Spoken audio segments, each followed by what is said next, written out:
Oh, I'm not going to stand. Oh, you're not going on No, this? I'm sitting on it. Oh, sorry. I thought you were standing on it. No. Thank you.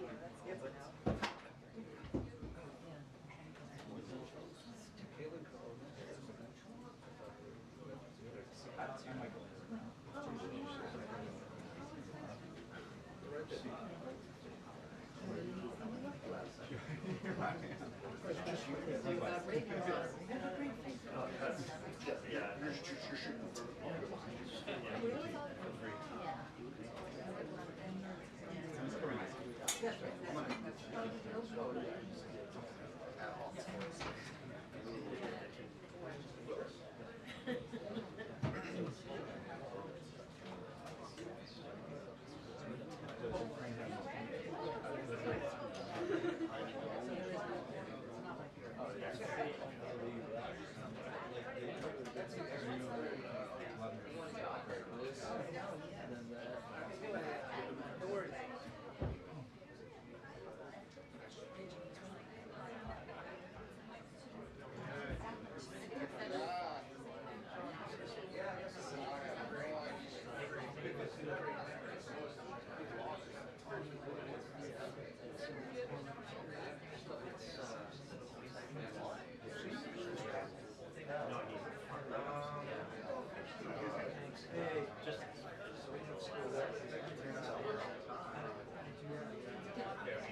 Oh, we have one here. We did. They all something I bet they did. It's already. Yeah, I did.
Next month.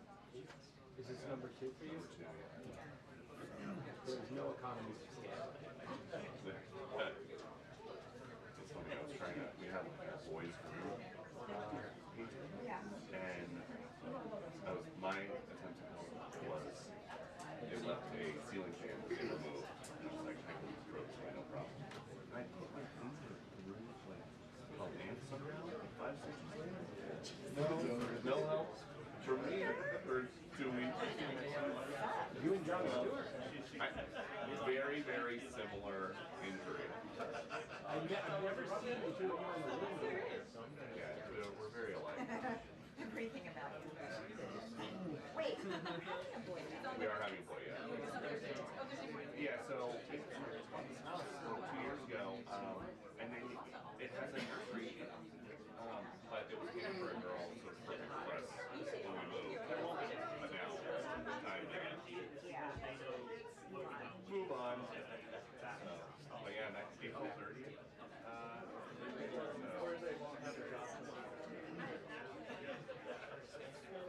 I know. It's, I don't know how my wife, like, I'm so tired. I'm not able to. This is the part where she's like, okay, I'm ready. Yeah. Come on, baby. I'm like, but we have everything. Like, there will be no last minute run to start with. Like, we have everything now. Yeah. And we're like, it's going to be like a 2 for 2. Yeah.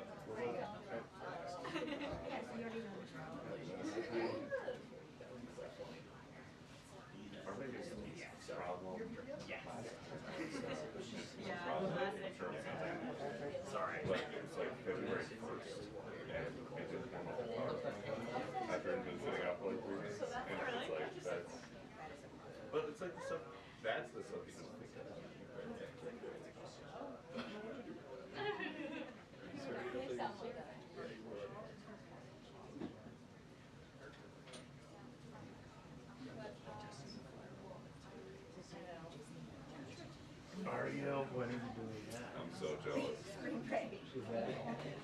We're surprising them. We're telling them we have to go get vaccines. In Florida? No, just in the car. Oh. And then like on the way to the airport. Are they big vaccine fans? They're just hate shots. Like, No, they hate shots. So it's like, wait, sorry guys. you're like, you need vaccines and also pack swimwear? Well, they're gonna know. We'll put the luggage in the back. It'll just be Yes, they You have to like maximize hopelessness in order to maximize happiness. So, how many days you got shot? 6 days. But we have a concierge. You know, you can get that. You can get a concierge. At this? No, at Disney, yes, but before Disney, they plan everything. Real? Yeah. They do it all. And they get, it's a huge Is it through one of the hotels? No, it's just like, go on Instagram or wherever and look up Disney concert. And then they actually, they get commission. So you don't So it's like work. it's a win-win situation. Yes, it's worth it. You have to get the fast pass. Right. You're not gonna pay $3. Well, no, because then you can do a whole thing. I did it like that once. Yeah, you can. But No, I'm saying like it's way worse.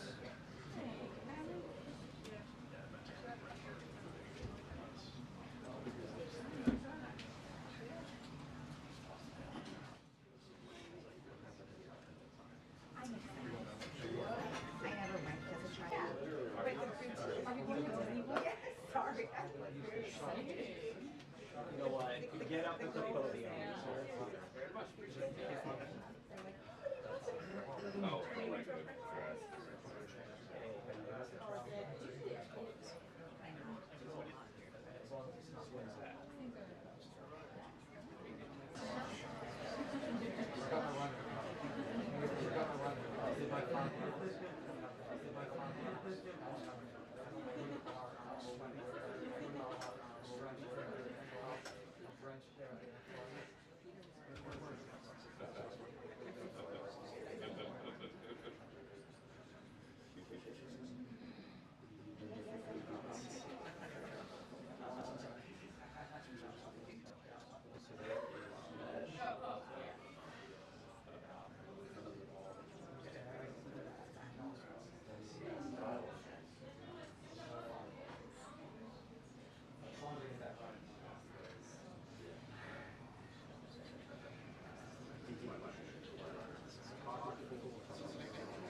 Yeah.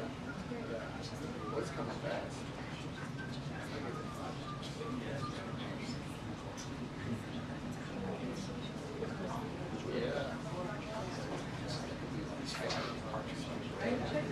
No lightning now.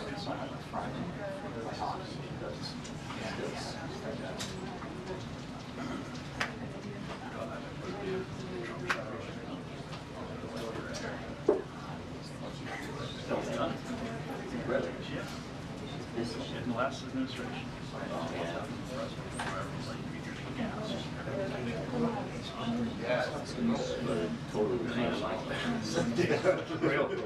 Well, so anyway.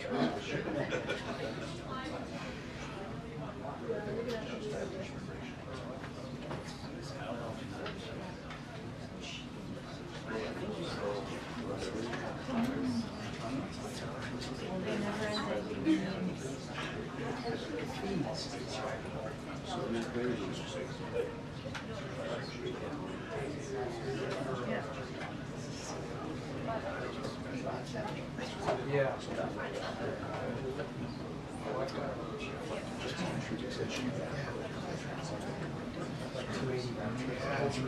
I think my four.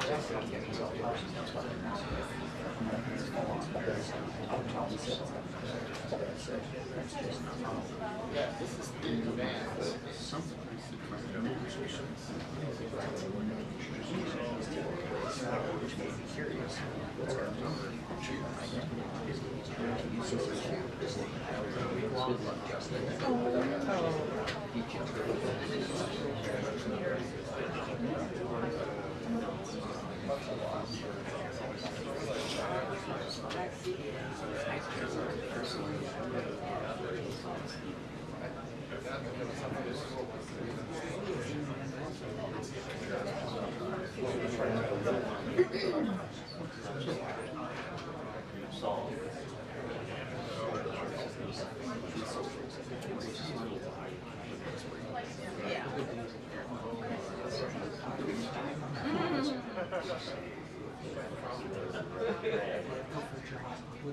Oh, yeah.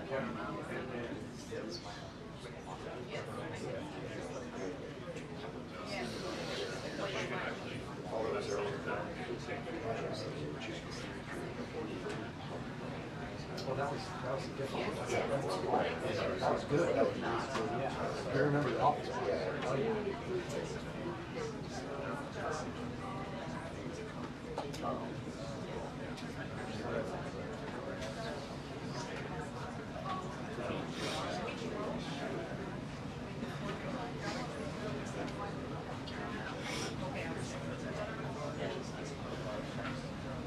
Oh, I was like, no, that's just how it happened.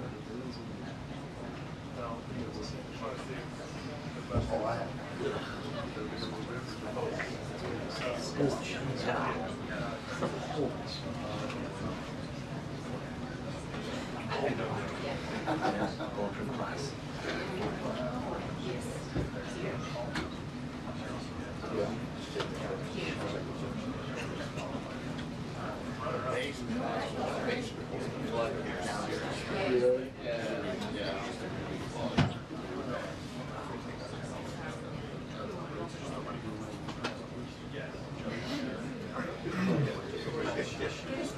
Still there. There's a stairwell. It used to be a trap door. It used to be a trap door right in front of the podium.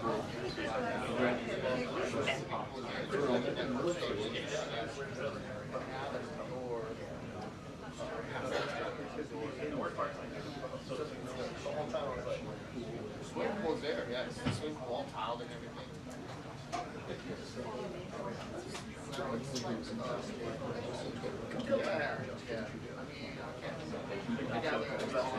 Yeah, yeah. Since before they redid it, she had to close down the trap door. But people, all the wood beams and everything, people had to also stuff. But then when they redid it, that was all taken out. When they redid the briefing and everything, that was all taken out.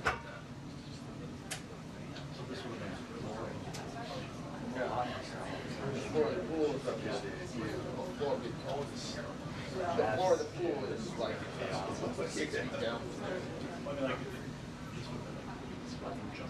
Yeah, yeah, somewhere in town. We used to have those doors too. Rose Garden. Line up with those doors as well.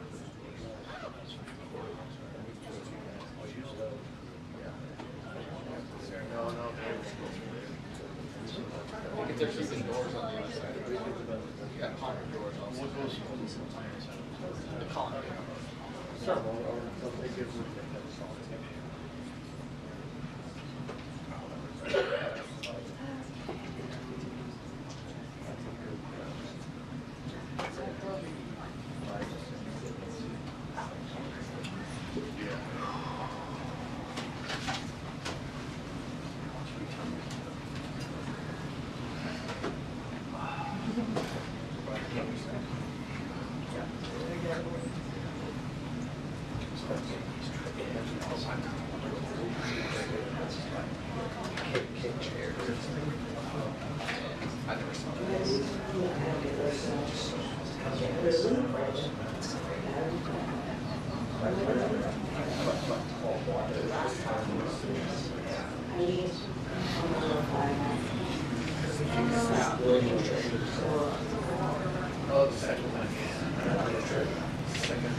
Viruses you'll get from it. So that's your life.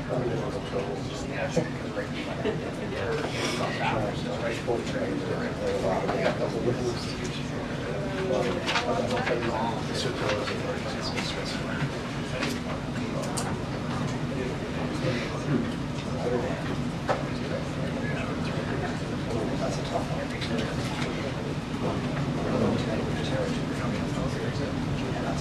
I would say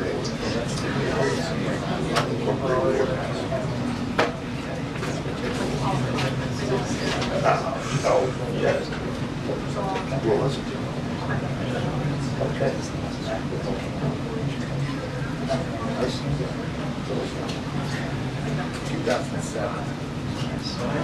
2007. But I thought it was getting yeah, right.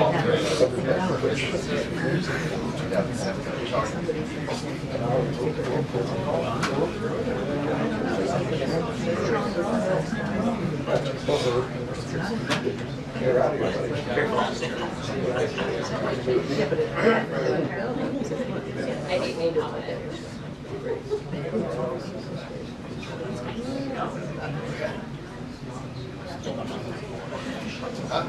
Awesome.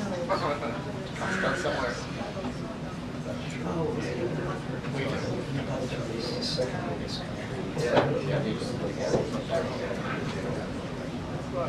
Yeah.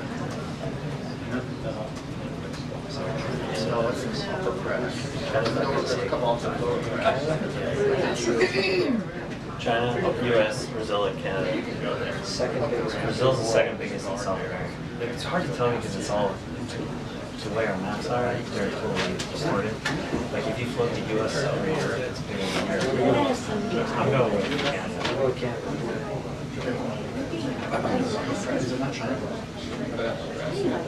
Second biggest. Yeah, but just Russia's not on the list. I would say Russia's the largest.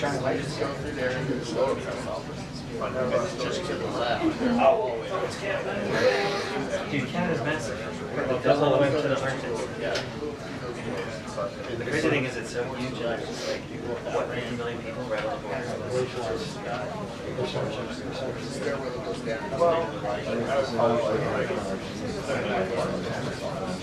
It's constantly changing.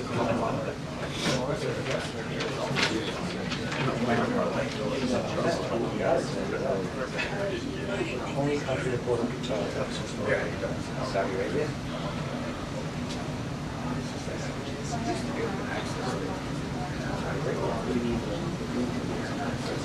Which city do you think is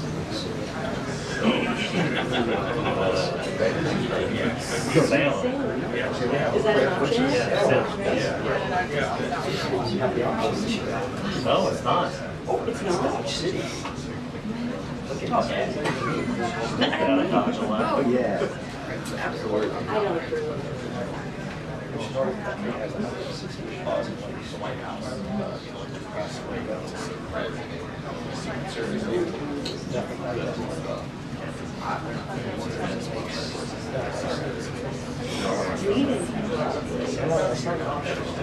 No, down in Finland or Norway. I think go to Finland, right? Yeah. Let's go to Finland.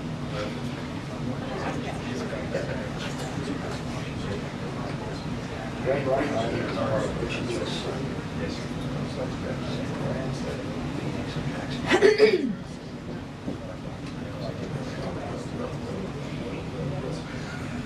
Is that where Alcatraz is? I would go to San Fran. Alcatraz is just called Could be Phoenix because of the rock color. Could be in the middle of the lake. This just, is this actually related photo? The other one? Oh, yes, sir. Travis. I'd say either San Fran or Phoenix have any water to? It's probably Alcatraz.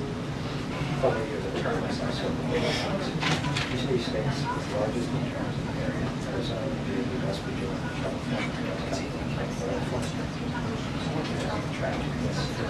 you should have. Appreciate it. Yeah. The state has the most golf courses. Florida, California. Florida.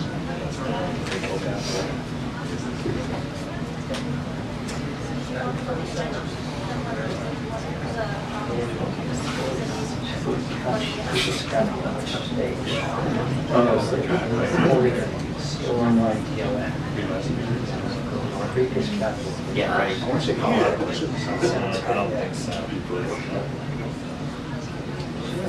Denver is a real city. 2 minutes until the briefing. 2 minutes until the briefing. 2 minutes.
Hello, everybody.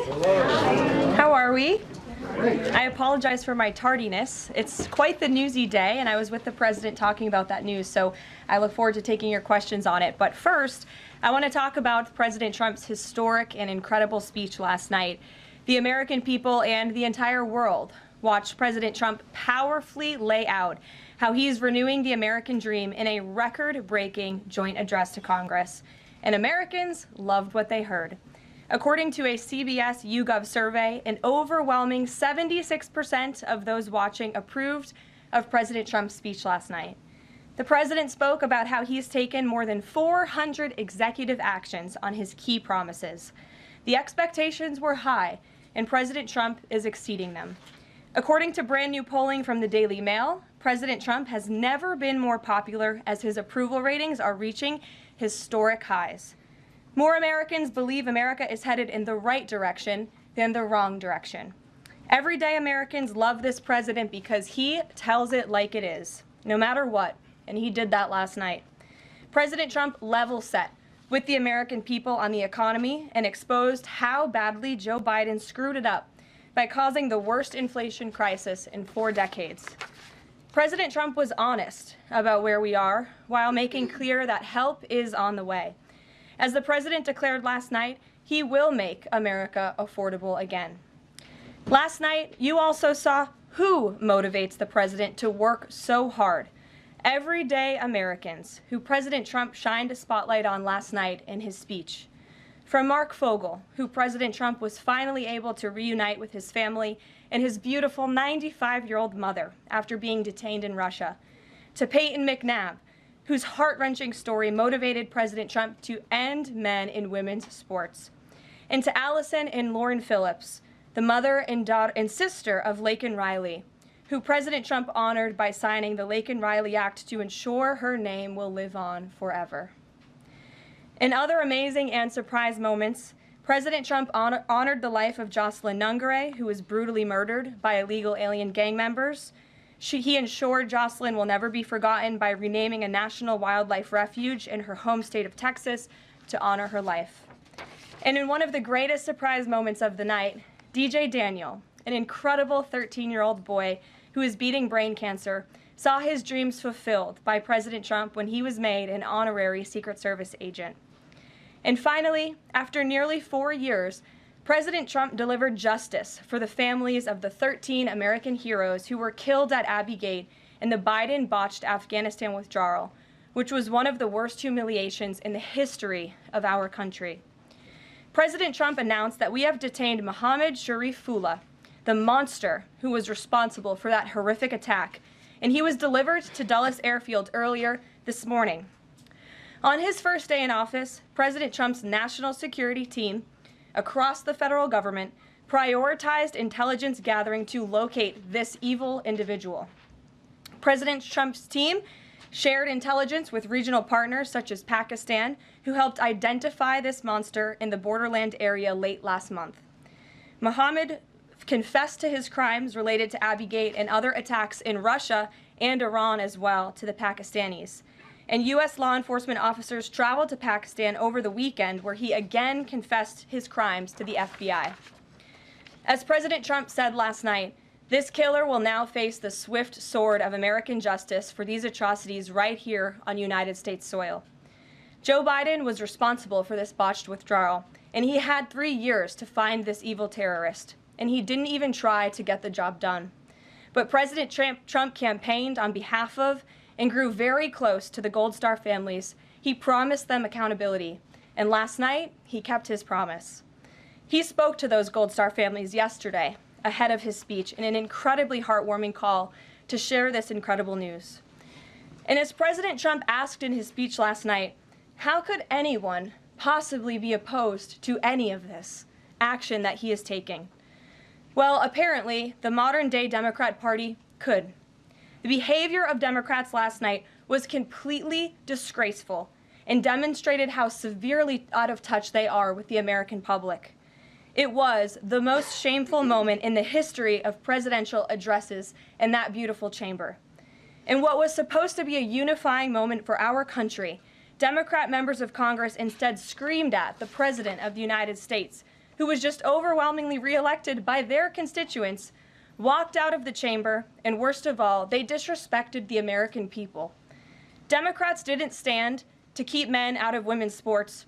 They couldn't even clap for a girl who got her head smashed in by a man on a volleyball court. Democrats didn't stand for an innocent and beautiful child who is surviving brain cancer.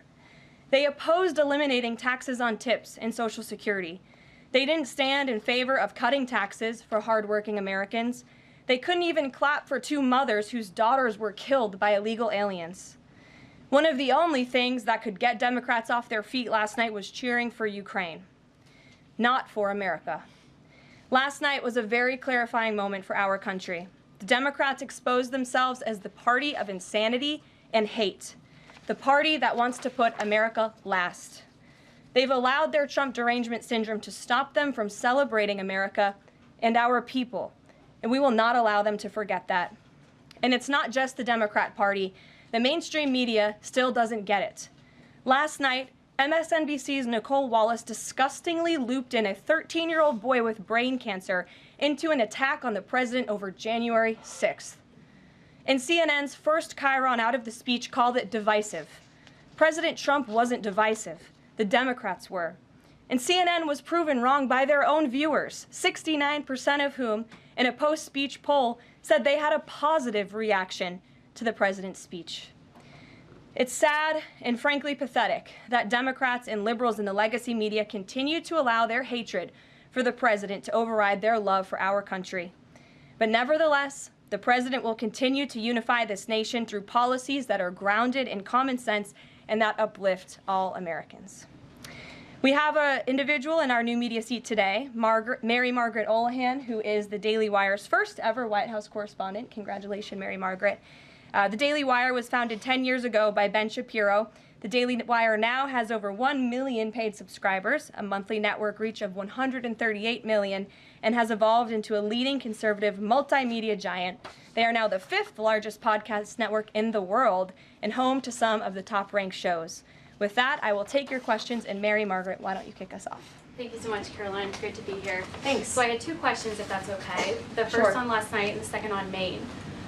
You talked about behavior from Democrat lawmakers, a lot of disruptions, and I just wanted to kind of go back to that. We saw Democrat lawmakers not stand for Laken Riley, for Peyton McNabb, for the son of a slain police officer and 13-year-old cancer survivor. What are the optics of that nationally, just in terms of not just the people who were in the room last night, but across the nation? And also, was President Trump expecting this type of behavior when he was crafting his speech? So I gave a quote to one of the media outlets in this room yesterday that Democrats behaving like children would be the least surprising thing of the night. And unfortunately, that quote did turn out to be true. I think the president and everyone, frankly, was surprised by the Democrats refusing to stand for not the president's policies, because frankly we expected that, but for the everyday Americans who President Trump was shining a light on their stories. Mark Fogel, for instance, an American school teacher who was detained by the Russians. President Trump freed him. If Joe Biden had done that, they all would have been on their feet, but because of it came from President Trump, they weren't. So we think it's very sad, but we're very proud of the president today, and the American people are the people that this president cares about most, and the reviews are in, and everybody loved his speech. Thank you. And then on Maine, we know that the governor of Maine has really pushed back against the president's executive order saying that boys should not be in girls' sports. I spoke with a lawmaker from Maine this morning who told me she'd been censured by state lawmakers for calling a man and speaking up on this. What is the next move for the White House in this battle to protect the integrity of women's sports? Yeah, well, the Department of Education has sued the state of Maine. As you know, there's ongoing litigation. The president has made a commitment to ensure that states are being held accountable if they continue to allow men in women's sports, which he believes is an egregious violation of taxpayer dollars. And so that fight continues, and the president won't back down. Again, this is a common sense policy. 80% of the American people, including more than 60% of Democrats, do not want men in women's sports. So the president will stand by this commitment. Thank you. Gabe, good to see you in here. Good to see you, Caroline. A couple questions. One, can you confirm that the president held talks with the big 3 automakers today, speaking about potentially delaying tariffs? I can confirm, and I'm glad that you asked, because the president sent me out here with a statement directly from him on this. I saw it was reported earlier today by Bloomberg News, and he wanted me to share this with all of you. We spoke with the big 3 auto dealers. We are going to give a 1-month exemption on any autos coming through USMCA. Reciprocal tariffs will still go into effect on April 2nd, but at the request of the companies associated with USMCA, the president is giving them an exemption for 1 month so they are not at an economic disadvantage.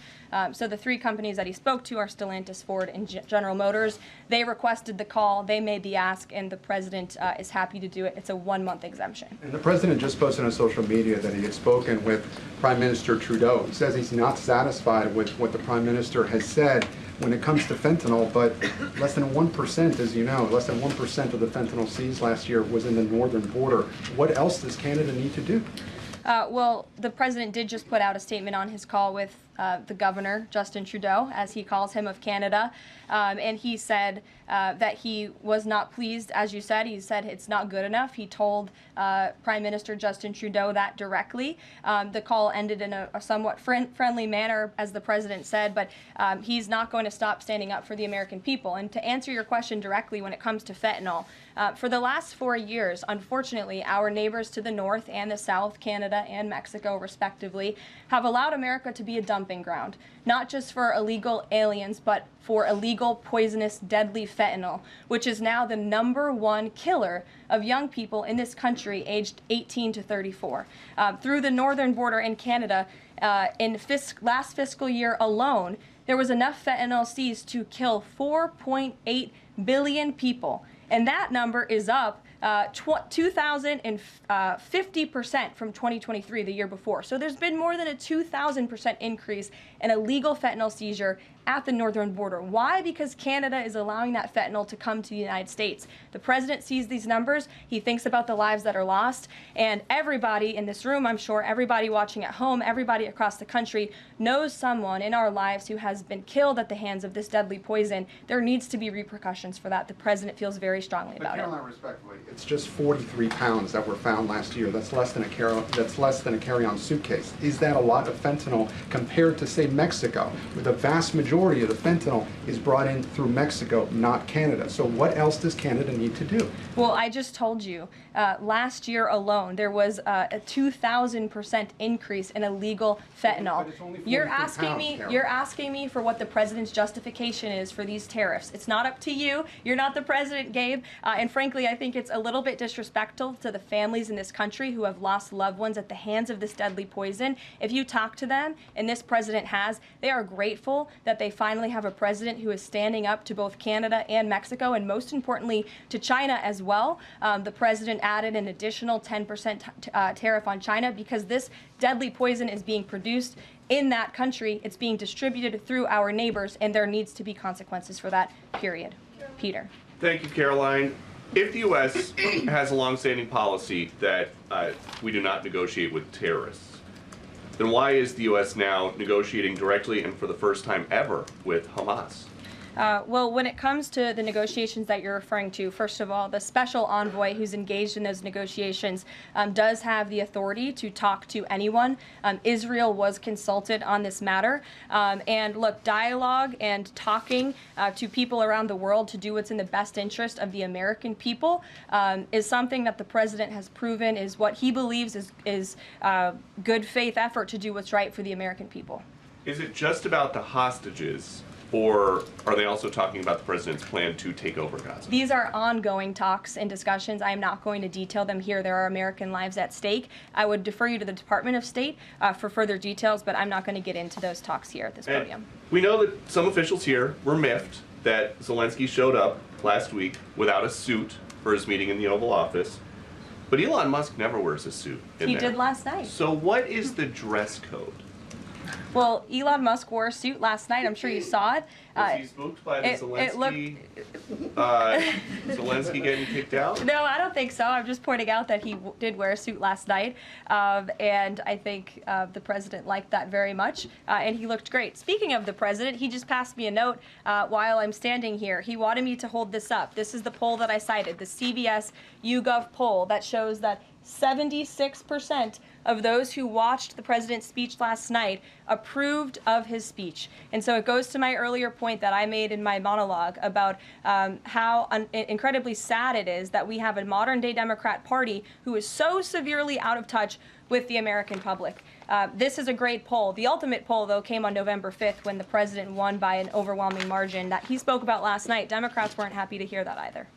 Ouija. Thank you, Caroline. Back on tariffs, last night President Trump said there will be a little disturbance, but we're okay with that.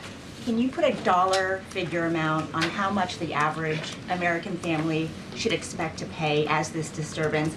And why should Americans be okay with that when so many are already struggling to pay the bills? Well, first of all, last night, the president told the truth. and he was realistic, and he level set with the American people. And I think, frankly, it's very refreshing, and everybody in this room should be very grateful that we have a president who tells the truth about the reality of the economic situation that we are in, unlike the previous president who lied to everybody's faces, saying inflation was transitory, saying it was under control, saying that the border was secure, when none of that was true. So the president is being frank and honest, and the American people elected this president to have monumental reform and change, including rebuilding our manufacturing base in this country, standing up to foreign nations who have been ripping off our country for decades, and that requires a little bit of disruption. That requires a lot of effort and work that this president is focused on doing. With that said, as the president said last night, his administration is wholeheartedly committed, of course, to ending the inflation nightmare caused by the Biden administration. Look at the deregulation efforts. Look at the president's push last night in his speech for Congress to pass tax cuts, to end taxes on Social Security and overtime pay for hardworking Americans, end taxes on tips. We need Congress to get that done because that's going to put more money back into the pockets of the American people. And I didn't even mention energy. Look at the president's approach and focus on unleashing the might of our energy industry. We know that's the #1 driver of inflation. He's been slashing back a lot of the burdensome regulation from the previous administration to unleash our energy industry here at home, which will drive down costs. He said he is committed to making America affordable again. He did it in his first term, and Americans can trust him to do it again. President Trump has made clear, Karoline, that he loves tariffs, but the stock market does not. How does he factor that into his decision making? Well, the president does love tariffs. He said it's one of his favorite words in the English dictionary, and he believes in tariffs because they'll ultimately make America rich again. They're going to raise revenue. They're going to help us pay down our debt. Most importantly, they're going to bring American jobs here back home. So I think for folks on Wall Street who may be concerned, look at what this president did for you in his first term. Wall Street boomed. Stock market boomed.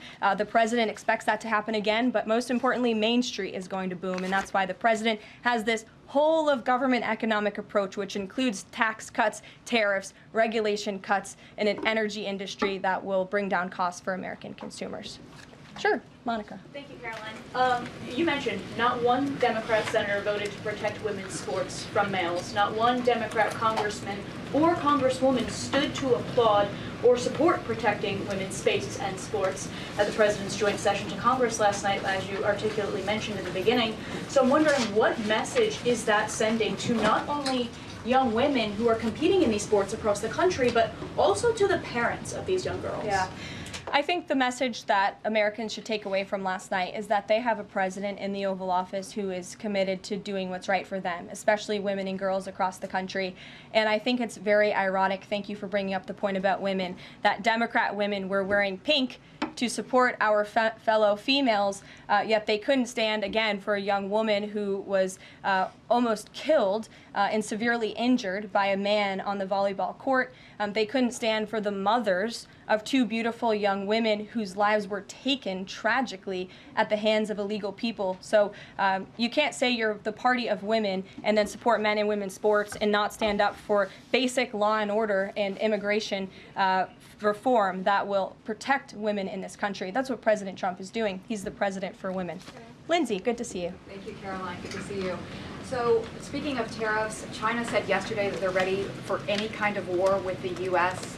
Because of these tariffs that have been placed on them. And a Chinese spokesperson also said that the tariffs would not lead to a resolution of U.S. concerns about fentanyl originating in China. Can you speak to how the administration is planning on responding to that? Well, I think Secretary Hegseth has responded to that this morning. He said that America will always be prepared to defend itself, especially under the leadership of this president in the Oval Office, and that certainly remains true. Again, when it comes to tariffs, the president has been very tough on China, not just now with 20% and more with the reciprocal tariffs that will hit on April 2nd, but look at what he did in his first term. There were billions of dollars worth of tariffs that he implemented on China, and it's quite telling that the previous administration did not rescind those tariffs because they realized the value that they had in not only deterring China, but also raising revenue here in the United States. Rachel. Thanks, Caroline. Just a quick follow-up, two quick follow-ups on tariffs. The president mentioned a little disturbance during his remarks yesterday. The CEO of Target says that consumers will likely see prices go up on everything from strawberries to bananas to avocados. How long should Americans expect to pay higher prices? Are we talking a week, a couple of days, a few months? Again, I don't have a crystal ball, but what I can assure the American people is that this president and this administration is doing everything they can. And I would remind you and everybody else in this room that it's because of the previous administration's economic policies that Americans were left with record high inflation. Inflation throughout Joe Biden's entire 48 months in office was at or above 3%. It hit record highs, as you know. And there's a whole list of what the Biden economic disaster this president was left to clean up. It's been a month, but he's working hard every single day to do just that. One quick follow-up on the carve-out. Sorry to cut you off there. The U.S. imported $43 million worth of eggs from Canada. I know you mentioned some of the exemptions when it comes to automakers. Will there be any other carve-outs, including for eggs? We know prices are soaring for Americans. The president is open to hearing about additional exemptions. He always has open dialogue, and he'll always do, what's right, what he believes is right for the American people. But again, as for the egg crisis in this country, the president is wholeheartedly committed to ensuring we're increasing our egg supply, and we're also bringing down cost. And Secretary Rollins has been all over this issue. She comes from an agricultural background and family. That's why she's leading that very important department.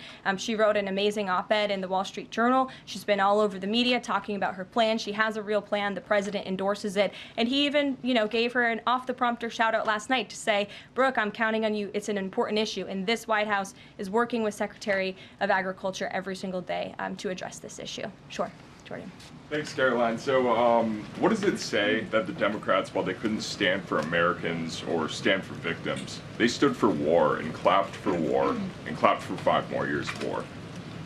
Yeah, the president addressed that last night, I think, when he called out Senator Elizabeth Warren and said that, again, as I said in my opening speech, very telling that the Democrats refused to clap for American people and American interests and American priorities, but they did clap for the country of Ukraine, which, by the way, the president's working very hard to end that war. So Democrats should be applauding him for actually doing something about it. Follow up on that if I can. You've spoken recently about how what happened in the Oval Office last week gave Americans an inside look into behind-the-scenes discussions with Zelensky. Is this how he treated Joe Biden and just treated him disrespectfully and received billions of dollars? Well, it's a very interesting question. I don't know if anybody in here asked my predecessor who stood at this podium about that, but there was a report from NBC News that President Biden also got increasingly frustrated with President Zelensky when he was handing out blank checks and President Zelensky kept asking for more. Joe Biden was quite frustrated with that. So again, as I've said repeatedly, Friday revealed the frustrations that this administration has had in closed-door negotiations with the Ukrainians. However, President Zelensky did put out a statement yesterday, which we believe is a positive step forward, and National Security Advisor Mike Waltz has been talking to his Ukrainian counterparts, and so we're in the midst of this, and we'll see what happens next. Caitlin. Thanks, Caroline. I have 2 questions. One on the reprieve that is being granted to these 3 automakers for 1 month on the tariffs on Canada and Mexico. How did the president settle on 1 month? The reciprocal tariffs will go into effect on April 2nd, and he feels strongly about that no matter what, no exemption, so that's where the 1 month comes from. Does he expect them to be able to shift production within a month? He told them that they should get on it, start investing, start moving, shift production here to the United States of America, where they will pay no tariff. That's the ultimate goal. And on the conversations between the White House and the Ukrainians and the letter that President Trump revealed last night that he got from President Zelensky, Director Ratcliffe said today that the president has paused also intelligence sharing with Ukraine. Is that temporary or is that permanent? I believe what the National Security Council told me in regards to that was that they paused or they are reconsidering the funding for Ukraine, as you saw, the pause on the funding. As for intelligence matters, I would refer you to either the National Security Council or the CIA as well. But they're considering lifting or reinstating the military aid going to Ukraine, which they paused this Again, week. it's a pause for a review. Follow up on that. Sure.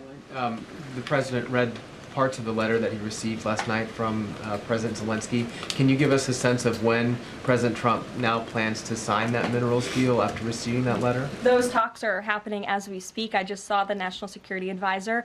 He's working very hard on it. I believe he was going into the Oval Office to give the president an update on where this stands. But again, the president is committed to a peace deal. He wants to see this war end. And I think that President Zelensky's message, which he also shared on X as well, is a positive sign in the right direction. The president also said that the United States was reclaiming the Panama Canal. The president of Panama this morning, or at some point today, said that President Trump was lying.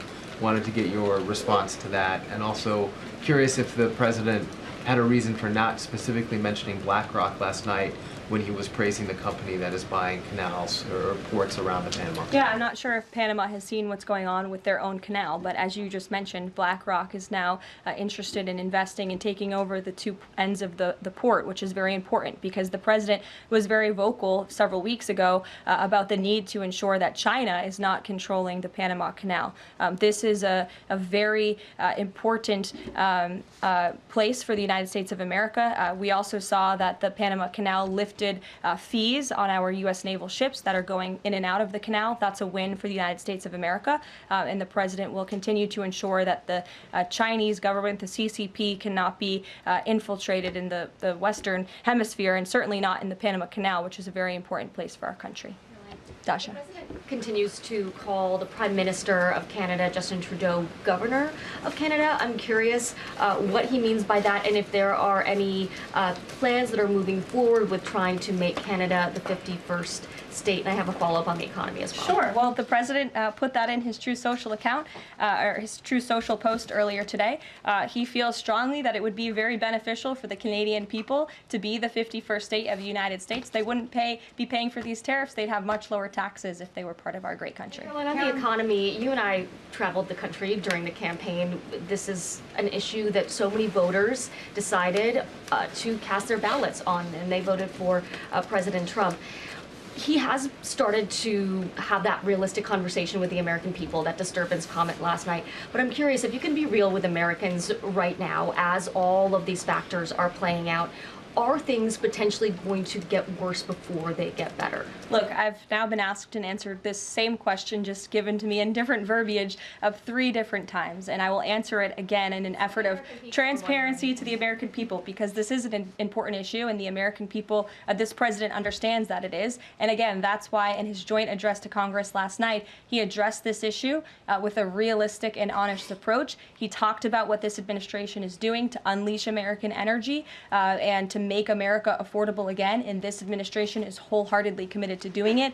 And I would remind the American public that the first-term record of this president speaks volumes. That's why they reelected him, because they know that he can fix our broken economy, and it's very, very broken from the previous administration. Stephen. Thank you, Caroline. I've got 2 questions, one on press access, the other on fentanyl and tariffs. Sure. On press access, your predecessor, Karine Jean-Pierre, who presided over many novel press access restrictions, criticized the recent changes to the press pool made by your office. She said in an interview, quote, what we're looking at is what North Korea is doing. What's your response to that, and can you say anything to allay concerns that unfavorable coverage will be punished in this new press pool system?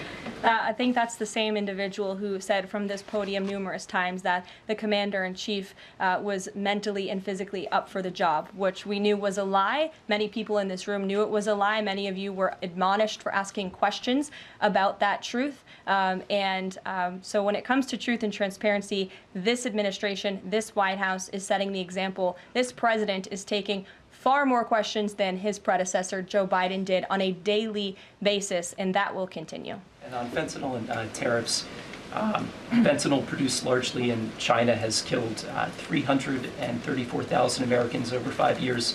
According to CDC data, that's about 1 in every 1,000 Americans. President Trump has cited this for applying new tariffs to Canada, Mexico, and China. But in addition to China's talk about being ready for any kind of war, they said yesterday, the foreign ministry said that, quote, the fentanyl issue is a flimsy excuse to raise U.S. tariffs, and, quote, the U.S., not anyone else, is responsible for the fentanyl crisis. So what's the response to China that the talk of fentanyl is just an excuse for tariffs, And what does that say about the resolution? Well, of course, the country that is getting very rich off of distributing this deadly poison to American citizens is going to say that. Again, the president knows where the American people stand on this issue. Fentanyl overdoses. Dasha brought up all of us campaigning all across the country. They talked about inflation. They also talked about the border, the illegal immigrants that we're pouring through, but also these deadly drugs. And again, the president keeps in mind those families every single day when he is making these tough decisions. But it's a necessary decision, and he's no longer going to allow the United States of America to be a dumping ground for illegal immigrants and for illegal drugs that are killing our nation's people. This is the #1 leading cause of death in our country, and there needs to be action taken to ensure that that cannot continue. Thank you very much, guys. We'll see you later. Thanks, Caroline. Do we know what auto brands are actually exempted? So Honda.